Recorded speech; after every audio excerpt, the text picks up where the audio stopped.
Welcome back to the Whole 9 Yards podcast. I'm your host, Luke Doty. Got a good one for you today. Demetrius Knight, starting linebacker for the South Carolina Gamecocks. I know it says welcome home almost on everything we get and anywhere in the building, but Columbia has been home from day one. I remember sitting next to Demo, I was like, man, that guy looks like Luke Kuechly over there. Mm-hmm. Then he was like, I think that is. What's going on? I'm Luke Doty, current Gamecock football player. Join us each week as we talk Gamecock football with current and former Gamecock football players right here on 1801 Media.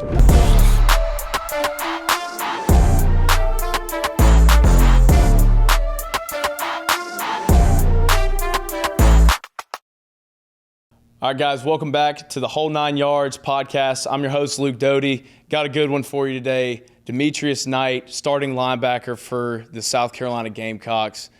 I appreciate you coming on today, bro. Your last home game in Williams-Brice coming up. What has this place meant to you? What is Columbia? How has it embraced you coming in?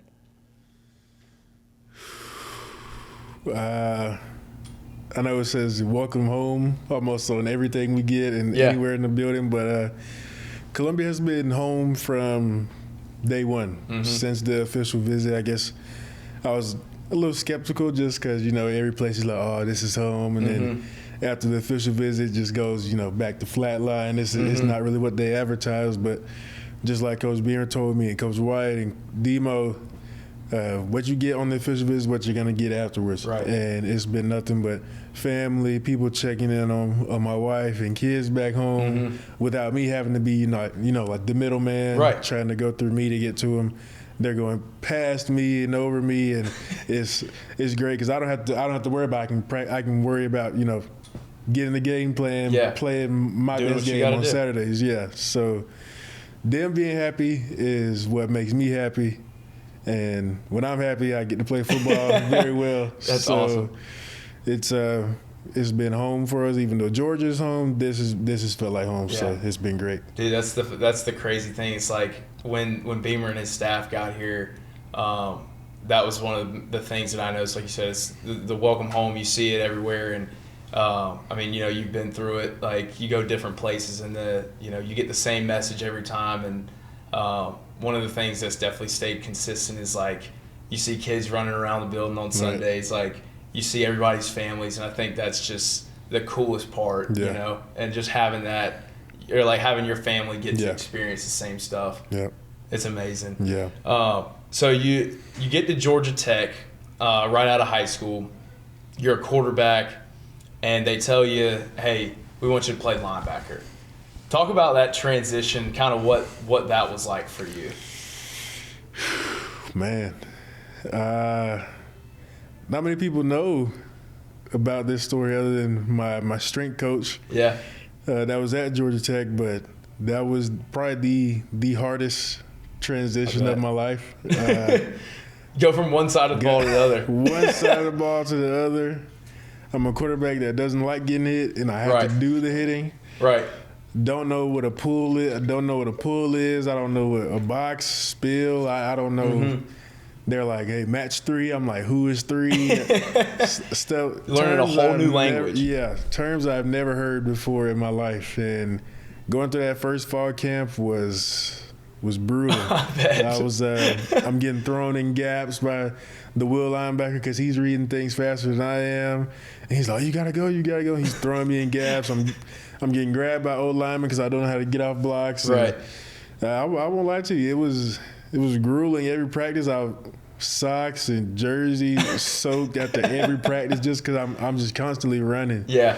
And, man, I was, 2 weeks in. We had 3 weeks of camp, and probably about the end of that second week, I was upstairs, eating by myself. A little freshman guy sitting in the corner. Yeah. Didn't want to be near anyone. That's how camp is. You get in that first camp, you feel like you cut off from the world. You don't know what time it is, what day it is. And, man, I was very close to quitting football. Yeah. Because I was like, this isn't for me. I'm not enjoying it. I'm going out there every day, and I'm just feel like I'm just running my body into the ground. yeah, I'm doing special teams and that stuff is fun, but playing linebacker, I don't see myself doing. Going back to my old head coach, he's like, oh, this is a position that's gonna make you some money. You're gonna be good at this position. In my mind, I'm like, man, I was throwing the ball a couple months ago. Right. I'm making reads a couple months ago, checking runs here, there, stuff like that. And man, I was very close. Like, yeah, after this, I'm not doing football anymore. And thankfully, by the grace of God, I had some great strength coaches that at one point they saw me sitting in the corner, looking sad and depressed and beat up and tired, and they attacked me, but not with punches and things. Right. They attacked me with sniffs and tickles. So you have to find them for that story. But for whatever reason, they all attacked me, sniffed me, tickled me, and I hadn't.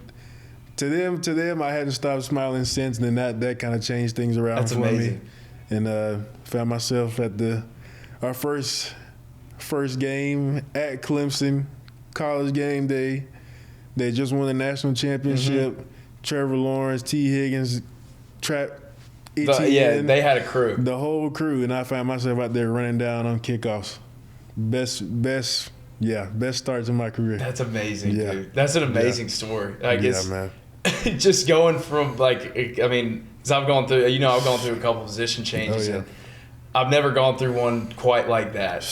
That's amazing. And then you throw your strength coaches in there, but I think it goes to show, just the kind of positive, effect that people like that can have. Like you said, you had to stop smiling. And to your credit, there's not a day where I don't see you smiling or in like a good headspace. Right. So I think that's amazing, dude. So was there a moment, like you said, your coach told you, you can make a lot of money, you're going to be really good at this position. Was there a moment where that kind of clicked for you, where you were like, you know what, I am going to be the best at this position. I am going to go make me some money doing this. That would be the same year. Actually, we would go to Miami, Florida, to play against Miami. Mm-hmm. Awesome being in a Hard Rock Cafe. Had always seen it on TV. Mm-hmm. It's the Dolphin Stadium, so I'm in awe out there, warm ups. They put in a special package for me just because I'm young freshman guy that needs some pressure off the edge. So they put in a package called Jackie Package, and that's when they bring little smaller guys onto the field that can rush the passer. Right. And all they would tell me was just line up on the end and just go. And I remember, let's see, first drive happens, our defense goes out there. Somehow they end up getting backed up to the 10, backed up to the 5, and then next thing you know, coach calls the package. I'm like, well, I'm in. Third down. I line up to the field. Quarterback looks at me, snaps the ball. I start running him down, but I'm like, this feels almost too easy. Yeah. It was a set-up screen, but I hit him before he could get the ball away. Right. Ball falls in the end zone. We jump on it. 7-0. Touchdown. Georgia Tech. That's awesome. To start out the game. Then after that, that's kind of where the confidence started. Like, okay, I can do this. Oh yeah, this is going to be my game. Yeah. That's awesome. Yeah. So you transfer to Charlotte after you have a great career at Georgia Tech.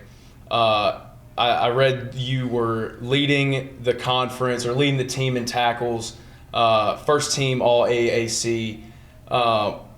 What was that season like for you? The 2023 season. Your fifth year. You're coming into a new team. How did that set you up for where you are right now?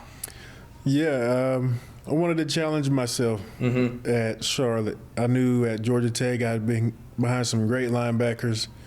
They're just trying to learn the game, just trying to learn where to be, where's the right spot I can put my eyes 10 times out of 10 and be in the right spot. And of course I had a great, special teams career there. And great sitting off to the side, watching those guys at practice and in games, seeing how they, and then learning the process as well to keep the body going with the seasons that you have. And of course, when I got to Charlotte, I knew that I was capable of playing linebacker, and that I could relate to 3, relate to 2, spill box here, and things like that. Know that I'm fast enough to be in coverage, but I wanted to bring my IQ level up. So I remember going into that spring. I had asked those coaches. I was like, I know I'm good at this. I know you guys want me to do this, but I want to learn like what everybody's doing, so that when we get a play call and somebody isn't right, or somebody isn't sure, I can help make those calls or help affirm guys with what they've got to do. And that truly helped me at Charlotte be in great positions. And then also being a quarterback, I know what they're looking for. Just because I know if I'm a quarterback, I'm going to check to run this way if I see safety come down in the week. So just trying to play mind games with it, but also trying to take what I took off the field, just knowing if we're in this coverage, how can I make it look different? How can I – things like that. Where's the line moving? Which gaps are going to be open? Things like that. And that helped me play faster. So that's what allowed me to have the season I had at Charlotte. That's awesome. You go from being the quarterback of the offense, and now you're the quarterback of the defense. Yeah. And like you said, you talked about kind of raising your IQ level, and it's something we talk about a lot on offense, learning conceptually, and I'm sure it's the same on defense. Yeah. You're one of the best I've seen when it comes to preparation, and just kind of going into every single week. You're all over the field. It's like you know what's going to happen before it happens, and obviously that goes back to your preparation. So what do you do during the week? How do you put yourself in the position, to go out there and make plays on Saturdays, during the week? So when you get to Saturday, you've already, experienced it and you've seen it. Yeah. So I believe it was this past summer, we got a chance to, mix and mingle with the Panthers a little bit. I remember sitting next to Demo. I was like, man, that guy looks like Luke Kuechly over there. And then he was like, I think that is. And, my mind is immediately blown. Like, that's one of the best linebackers play the game over there. IQ, fast, great linebackers. Upset he retired early, but man, he was one of the smartest, the best to ever do it. And I just picked his brain. I'm like, man, you're the best to ever do it. Like, how did you know what plays were coming and things like that? And then he was like, okay, yeah. He was like, I'll tell you exactly what I did. And what he told me, I've been doing. So he says you'll get the install usually Monday. And Monday we'll get normal down install. You write everything that you'll be in, the majority of the plays you'll be in, and then you go watch their favorite runs, their top runs. You go put the play the play call that you're going to be in, each one, and how you're going to fit it up. And then you go do the same thing with the passes on Tuesday and things like that. Right. So then when I get to Thursday, what I'll do when I get home, just to add on to what he did, kind of threw my own twist on there. Thursdays and Fridays, I'll go home, and at night I'll watch game copies. And I'll just watch, okay, this is their top run formation. I know they're going to run it out of this formation. Of course, in the first few plays of the game will be scripted. Right. They got a script. Once you get them out of the script, it's back to the bread and butter. Yeah. So they're just going to find different ways to get to that formation, or they're just going to line up and run it. Yeah. So usually I'll study those formations, write them down. When I see Treyo, when I see doubles, when I see a tight end at one, he's not running a route. Yeah. Corner's got him. But if he's looking back is his opposite of him. I'm always learning guys that here he comes. It's going to be split zone. It's split zone. Right. Emotions in, split zone. Yeah. Make the play. That's crazy. Stuff like that, man. You can learn a lot from TV copies. That's something that D'Lo always told us was, if you ever want to get a little bit of like extra information, go listen to the TV copy. And it'll show you some stuff that it will. You might not see or hear over like the actual film. Right. You know what I mean? Yeah. So we go through winter training, and we have grit night. And a lot of people don't know what grit night is. For those watching, it's kind of like our end of winter training camp, our end of training program, where we go to a location or do something as a team, and it's a big event. And we had this talk around a fire, and I remember you getting up there and saying we got our swagger back. Yep. Do you think that set the tone for, kind of how this season is going, how the summer went, because that was, before spring ball and everything. Yeah. Kind of what was that moment like for you, and, are you seeing that come to life? Oh, 100%. Seeing it come to life just because I believe it was something that was needed in the moment, but needed for people to hear. Mm-hmm. It was, of course, the season last year was, games or possessions away from being a completely different season. Right. And that could kind of get people down. Mm-hmm. And, of course, they were talking maybe a couple weeks ago, Coach White in the defense unit room was talking about, this time last year we were fighting for pride. We were fighting, dude. We were fighting for pride around here in November, and now it's a different moxie about everybody right now, of course, because we're finding ways to win on offense, defense, and special teams. We're putting games together, and we're counting on each other on all sides of the ball. I believe that swag was born in the spring just because people were hungry. People were there was no bowl game, and people were seeing other teams playing bowl games, and you kind of get that fire about you, like, man, I want to get back on the field, and that's probably why we had a little scuffles there at practice. Just definitely tensions were always high, but once that settled down, had a great spring game. Once it got to the summer, we were like, okay, well, the season's around the corner now. So you could begin to feel that swagger that defense was feeling, that offense was feeling as, we began to come together. And that's what I believe the biggest separator from us to any other team and to any other team that I've been on is, of course, it'll sound cliche to other teams, or like the closest connected group, but that stuff is real. It is.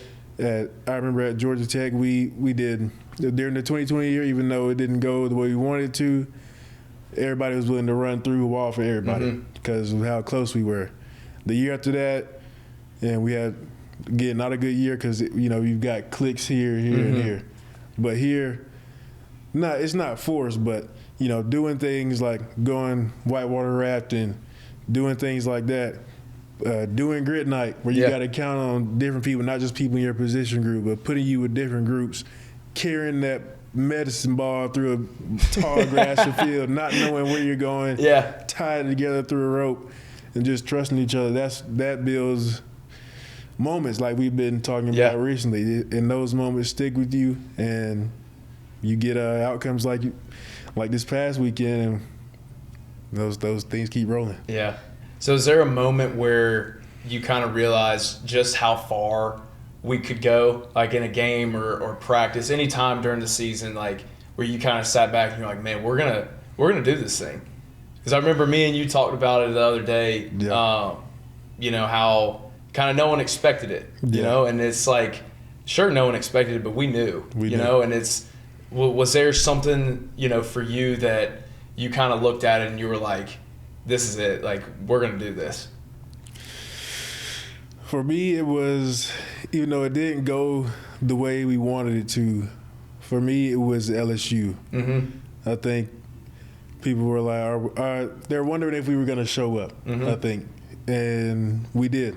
Offense showed up, defense showed up, special teams definitely showed up, and we were playing. They said the saying, you can't play against the opposing team and the refs, but that was a game where, even though it didn't go in our favor, you could feel it in the air. During the game, you could feel it in the air.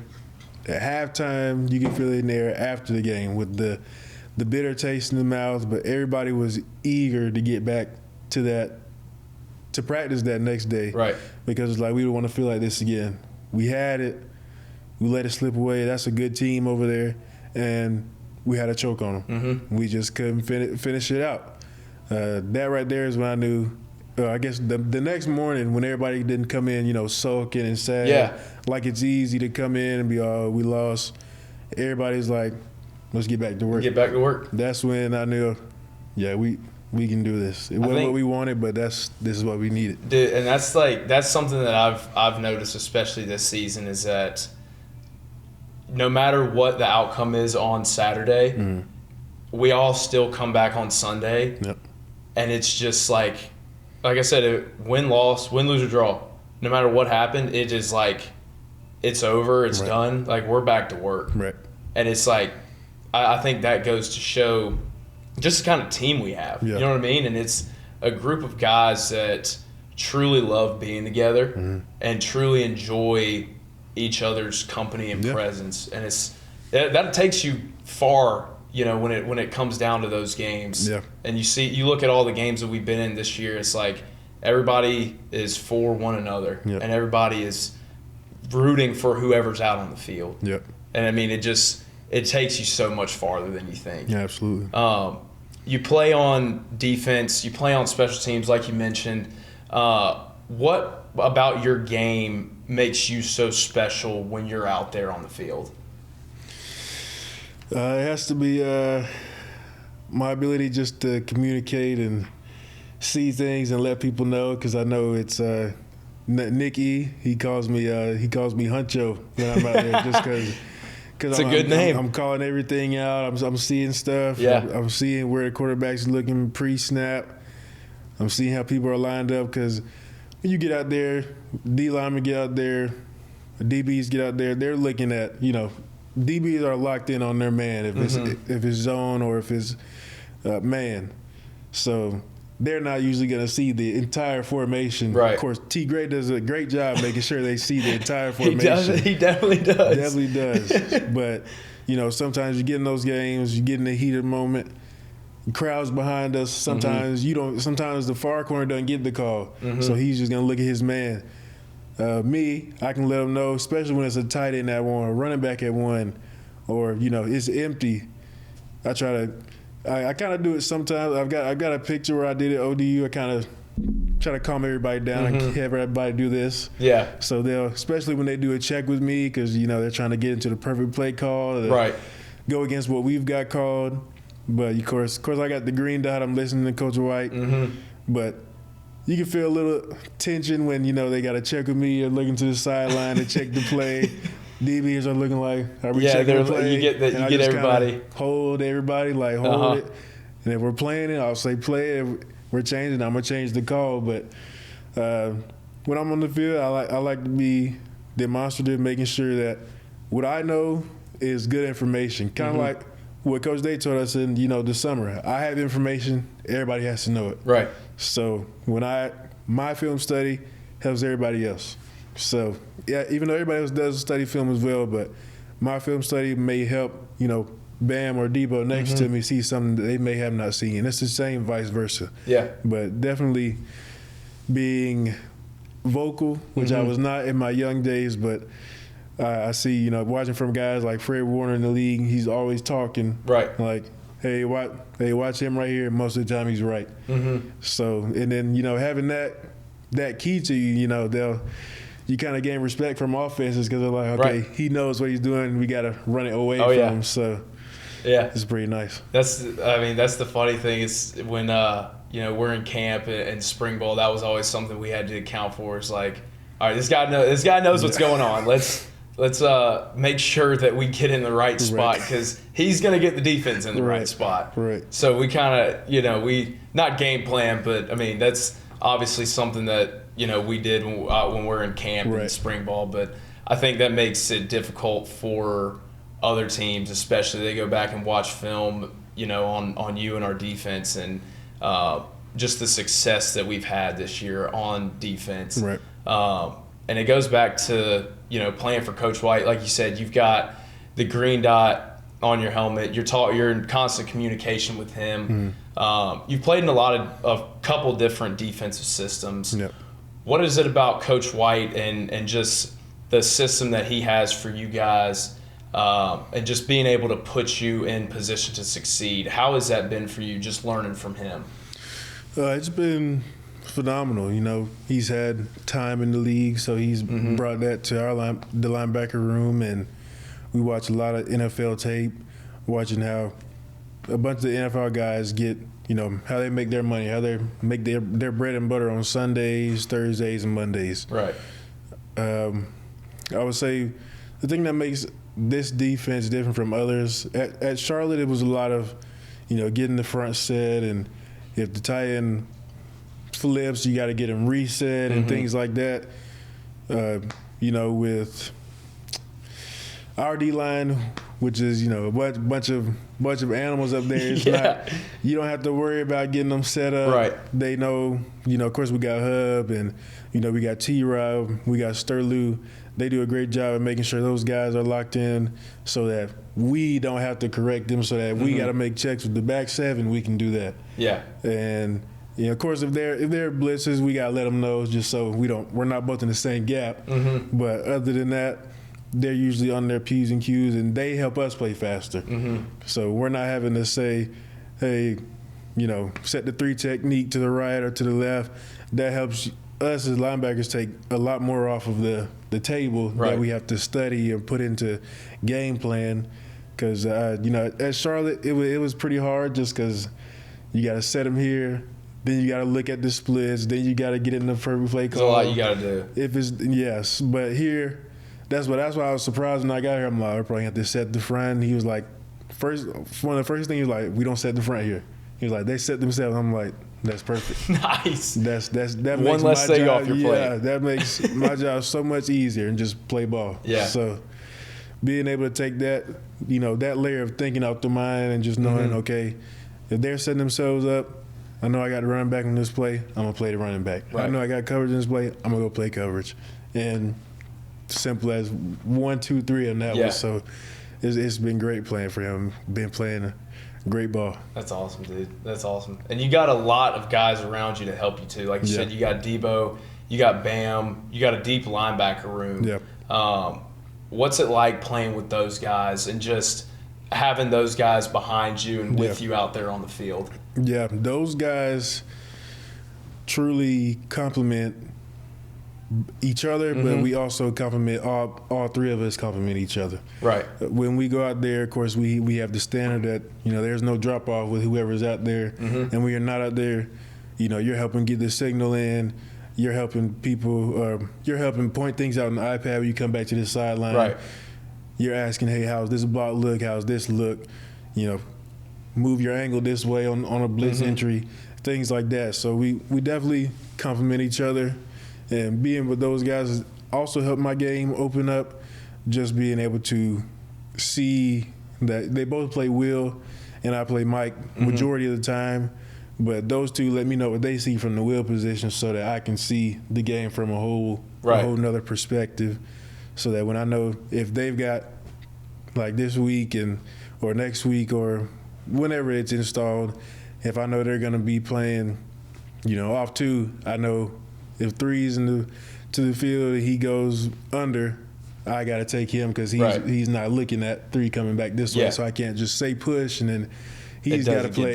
He's got to play 2-on-1. Then I'm sitting there covering nobody. Yeah. So being able to play with those guys at practice, in game, it's been great. It's been a great IQ, really, to all 3 of us to help develop each other pretty well. That's awesome. Having guys like that definitely helps, especially because and it's so fun to see like everybody out there at the linebacker position. One guy makes a play, you got everybody else coming behind them. Whether it be you, Debo, whoever it is, it's such a supportive room. And I think that's one of another cool thing about our defense is like everybody's so invested in each other. Yeah. And it kind of goes back to when you were at Georgia Tech, you're with Kyle Kennard, right? Yeah. So y'all both, you have great careers there. You make some moves, and now y'all are both back here. Yeah. What's that like just to, kind of be with a guy that you've been with for a while and come back to the same spot and kind of put all the pieces together on defense? You got everybody down on the front, and you got you guys on the back. That's the front 7. Yeah. How has that been, just being back with him and being able to, like I said, just put the pieces together? Right. Being back with him is it's comical, but it's a blessing all at the same time. Yeah. That was my guy at Georgia Tech. You know, he was a bit of a clown at Georgia Tech more times than not, just because that's who he is. Yeah. But if you had told me that he'd be doing what he is now at Georgia Tech, I'd say I believe you. Mm-hmm. Just because there were flashes at practice, there were flashes in games of what he could do. Of course, there were other guys in front of him that were older guys that had to get their reps in. But once he got his shot and it was, you know, his turn, he didn't look back. Mm-hmm. And it's been no different here. He's been, you know, a great dad as well. Truly handling himself well off the field. Mm-hmm. And I think he probably won't admit it, or he may admit it, but, you know, becoming a dad kind of made him grow up a little bit. Yeah. But it also gave him, like, I think that edge to really play with the edge that he's playing with right now. That he knows that, you know, he's got people counting on him. He's got little people counting on him. They go as he go, and he can set him up for life with what he's doing right now. Yes. So I believe that he was a piece that I wouldn't say was missing from the team, but just his energy and the life he brings to the defense when you know you need that big play. If it's not Dylan Stewart, it's going to be Kyle Kennard. That's right. It's going to be a race to the quarterback each time, especially on third down. And if it's neither of those guys, it's going to be one of us linebackers. Mm-hmm. So we all complement each other well. And, you know, DBs always have us in great coverage, which is why we get the sacks. Yeah. So just bringing these pieces together from, you know, pieces like Kyle, guys like me, and more pieces in the DB room as well, just shows you, again, the depth like you talked about at every position where, again, going back to Nashville, the Vanderbilt game. Yeah. Right before kickoff, DQ's not going, and I turn around and I'm thinking DQ's out there, and I see Peyton Williams. And I'm like, all right, how's this gonna go? But he's making communication. He's communicating with me like it was practice. Right. So that just goes to show the depth and the confidence that whoever's second or third, that everybody's ready at any moment, at any time. And he did a great job, and that's what his defense has been about. It's like you said, there's no drop off. Yeah. And that's, like you said, that's the standard that you guys play with. You mentioned, you know, people counting on you, little kids counting on you. You got a family of your own now. Yep. What has that been like for you, and just, you know, outside of football, your life outside of football? What has that been like for you, just being a dad, being a husband, and just having all that stuff, you know, just such a blessing? Yeah. And how do you handle all that, you know, in regard to, you know, football and all that other stuff? Yeah, it's it can be a handful at times, but there's nothing that the good Lord and prayer can't fix and lead you in the right direction. Charlotte was tough just because, you know, my wife, man, she's a trooper. She was taking care of our daughter, who was born in Charlotte on February 20th. You know, we're new to the parent game. We don't know what to expect. We're jumping up the second she makes any noise, and she's fast asleep. But, you know, she had us on our toes because she lives in her own world now. So she's living it up here in South Carolina. But that's awesome. It's it gives me a reason to get up every morning, just because I know she's sleeping. She doesn't care a lick about football. She just wants to see me at the end of the day. Yeah. And at Charlotte, it was rough just because the practice times were different. It was class in the morning, and I didn't really have much to get around. So, you know, I'm walking from a third floor apartment all the way to campus and trying to get to class here and there, get there on time. And, you know, that takes a little wear and tear in the body just because you're walking to classes, and then you got to go to practice, and practice is late. Kind of feel like a high school type of schedule. And by the time I'm out of practice by like 7:30, close to 8, and I got to walk back and it's dark. My daughter's near sleep. Mm-hmm. So, and my wife's like, I gotta have some help. So Mm-hmm. it was rough. It was rough. I've tried my best to get online classes just so I could help her. Right. You go do what you need to do and I'll watch. But during that fall period, it was rough on us, just because she's got to get outside too. Yep. So I started implementing things like, okay, when I get out of class, you bring her out and walk to me, get outside, get some air, and that became a routine. It helped us out. Of course, we ended up here now, and I have online classes, so I can come home, do my work. She gets to go on her walks, get her time to herself. Yeah. I can watch them. She can go to the nail salon. She can go meet up with friends, things like that. So it's being here has been a lot of change. Of course, coaches wise, meet up to her and they go out and they eat, and it's good for her. But that's amazing. It's of course my son is here now, and if we let him eat like he wants to now, he'll be 230 in no time. But he's a handful as well. But just being able to help her this time has been everything, because she holds us down. She carries the Knight clan very well. I know I don't tell her that enough, but behind closed doors, she's doing it all. So she's the, other than the Lord, she's the source of this family, and it'll pay off in the next couple of months. It definitely will. She'll have no problem redecorating the house we'll have here soon.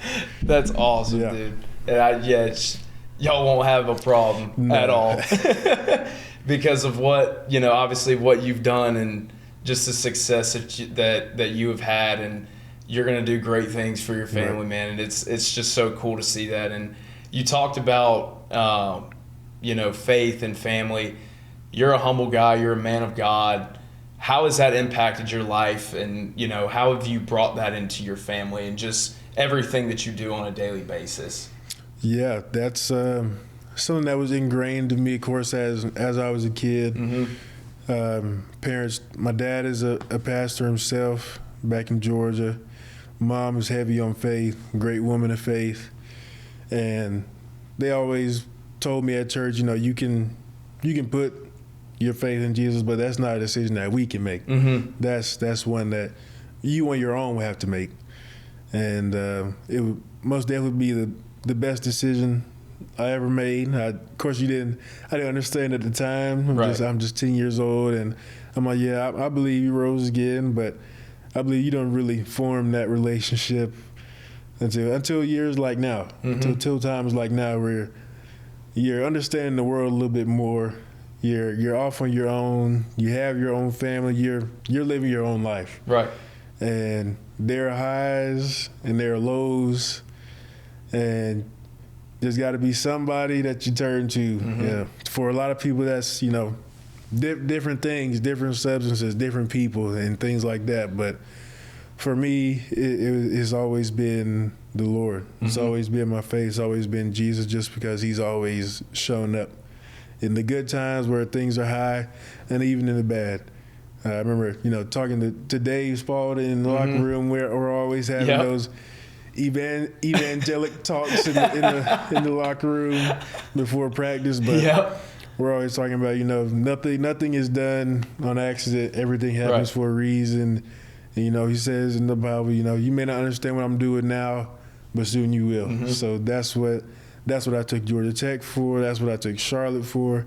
And now here I am. And, they always say that, the humble will always shine. That's right. Mom always told me to just remain humble. I wasn't humble my junior year of high school, just because, I was thinking I was that guy. And I was about to get a Clemson offer, and then they took it back when I ended up switching to running back. So there's a little bit of beef there, but it's all right. Obviously, this is where I needed to be anyway. But faith, I instilled that early with my family, my daughter and my son.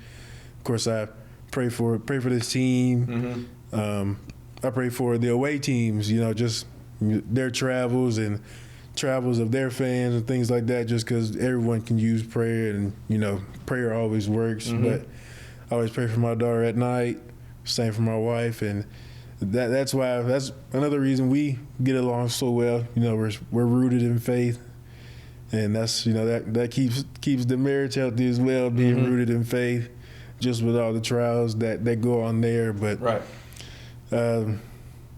really, I see it's added another level of parenthood, just so when it comes to the next generation, my daughter and my son will be able to shine their lights, be the hands and feet of Jesus like I'm trying to be now.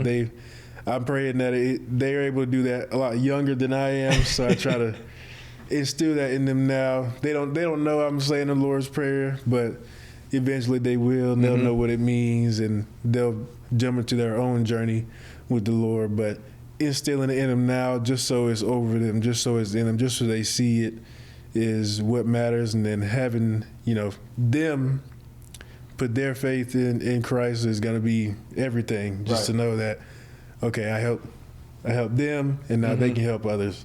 You set the foundation of it. Yeah, that's amazing, and it's so powerful. And again, it goes back to just the kind of person that you are, and how you carry yourself on a daily basis. And and that's something that's to be commended, not only to you, but obviously your family and those that kind of put that value, kind of instilled that in you, like you said. And then obviously you passing it on to your kids. I mean, that's going to go so much farther than any of the accolades and anything you do on the field. Like the life outside of football, that's going to be so much bigger. You only got a few games left in your college career here at South Carolina. What do you hope what kind of legacy do you hope to leave behind once you're finished here and you go on to the next level? The legacy that I hope to leave behind here, that I'm hoping Fred and Wendell and all the guys that have come in now on the defense, is just bringing energy. It can energy can take the life away from a workout and put people through the motions. Or energy can make a workout a party. There were a couple of times, where we started a workout off slow and we come in low energy, and Coach Day screams set number, and everybody's like, one, still sleepy and tired. And then after that, it builds a fire in me, because I'm like, I'm ready. I'm ready to go.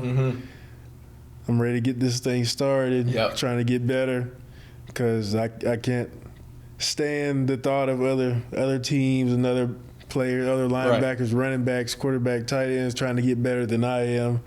And it just comes to a point where you got to wake up. You got to think about something other than yourself. So when I just started screaming random stuff with Debo, and it's funny and it's comical, but people catch on, other people start screaming, and then you feel the life start to do this in the room. So then they start cranking the music, and next thing you know, we're lifting 5 plates on the squat just rack, loading it up, and everybody's just having a great time. And that's what it's supposed to be. There'll be days where where I'm not feeling it, but I'm still gonna keep going. But that's where guys like Debo will come in, they'll start screaming, or people like Tonka or Boogie will start screaming. Someone who you wouldn't expect will start screaming, because they're like, oh, he needs some energy, I can give him energy. And then it's vice versa. So then when I feel their energy, I'm like, I like that. I can feed off that. So when I'm not feeling it, I know my teammates can get me going, and I can do the same thing for them. And that's the legacy that it's simple and it's probably cliche, but energy can change the climate.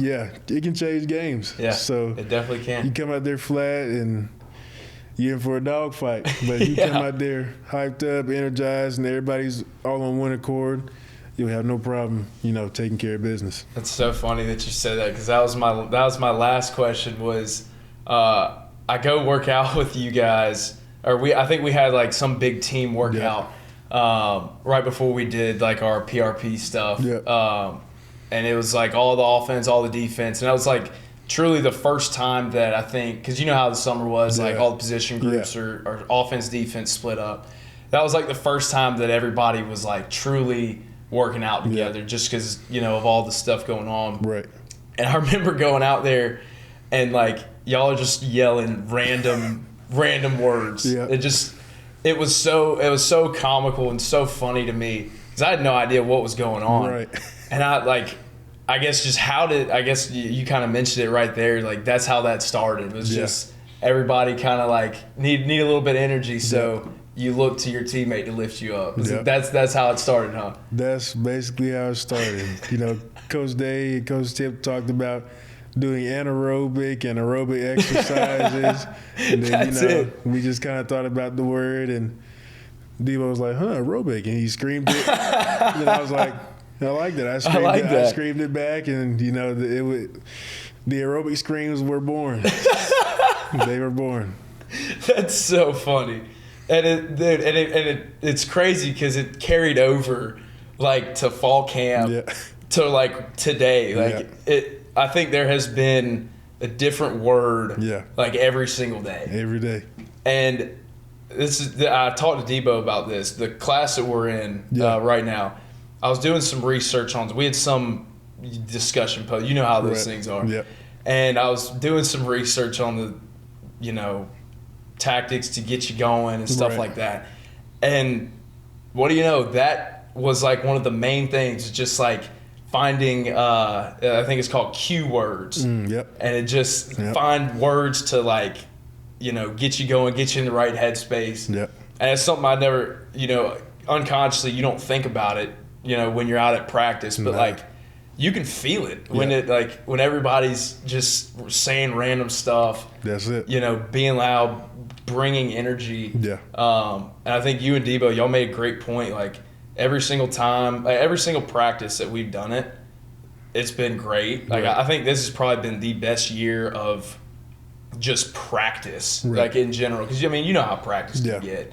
But this has definitely been the most consistent year, just steady. Like this is the standard of practice. And I think it goes. I think it goes back to that. Just everybody being together with each other and bringing energy. Definitely. It's just so crazy how that works. But I really appreciate you coming on today, bro. Absolutely, man. The impact that you've made, you know, not only on your side of the ball but on this team. Right. It's going to go so much farther, and the standard that you have set for not only, you know, practice, but the way you live your life outside of ball. Like you always say, how you do everything, or how you do anything is how you do everything.